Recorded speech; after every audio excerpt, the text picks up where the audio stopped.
ఏమనిపిస్తుంది? కూటమి ప్రభుత్వం అంటే అది ఒక మాయ ప్రభుత్వం. అంతా మాయ మాటలు మాయ. అది మంత్రాలతో గడుపుతారు చూసారా, మంత్రాలు చింతకాయలు అంటారు. ఆ ప్రభుత్వం అది కూటమి అంటే. అన్నీ చేసామంటున్నారు, ఏది చేయలే. అది మాయ మాటలు తప్ప ఆ ప్రభుత్వం వల్ల ఉపయోగం లేదండి. ఏ హామీ కూడా నెరవేర్చాలి. కానీ మహానాడు పెట్టి మేము అన్ని నెరవేర్చేసాం, జగన్మోహన్ రెడ్డి దుష్ప్రచారం చేస్తున్నారు, ప్రజలు రెచ్చగొడుతున్నారు.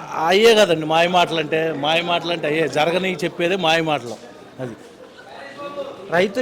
రైతులకి సకాలంలో విత్తనాలు ఇస్తున్నాం, ఎరువులు ఇస్తున్నామని మాట్లాడుతున్నాం. నిజంగా ఈ ప్రభుత్వంలో రైతులకు సుఖంగా ఉన్నారు? అసలు సుఖం అనే రైతు అనే దీనికి అసలు అర్థం లేదండి. వాళ్ళు చెప్పే మాటలకి విత్తనాలు లేవు, మందులు లేవు, ఏమీ లేవు.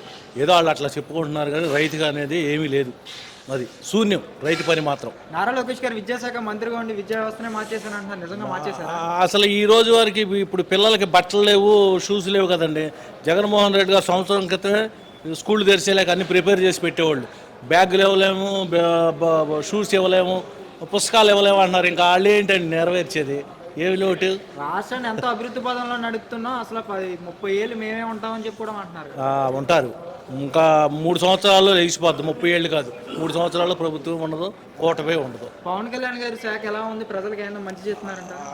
అది ఒక పవన్ కళ్యాణ్ ఆయన ఒక మెంటల్ క్యాండిడేట్. ఆ మెంటల్ మాటలు మనకు తెలవందే ఉందండి. పవన్ కళ్యాణ్ గారు రీసెంట్గా తెలంగాణలో కూడా పోటీ చేస్తారు. ఎక్కడైనా చేయొచ్చు. పిచ్చోడే ఉంది, ఊర్లూర్లు తిరుగుతాడు. పిచ్చోడు ఊర్లూర్లు తిరుగుతాడు, అంతేగా. కానీ జగన్మోహన్ రెడ్డి గారు గత 5 ఏళ్ళలో చేసింది చంద్రబాబు నాయుడు గారు ఇప్పుడు చేస్తున్న దానికి తేడా ఏంటంటే? జగన్మోహన్ రెడ్డి గారు చేసిందంతా ప్రజల గుండెల్లో ఉందండి. వీళ్ళు చేసేది ప్రజలు అసలు వీళ్ళు ఏం చేస్తున్నారో కూడా ప్రజలకు తెలవదు. అది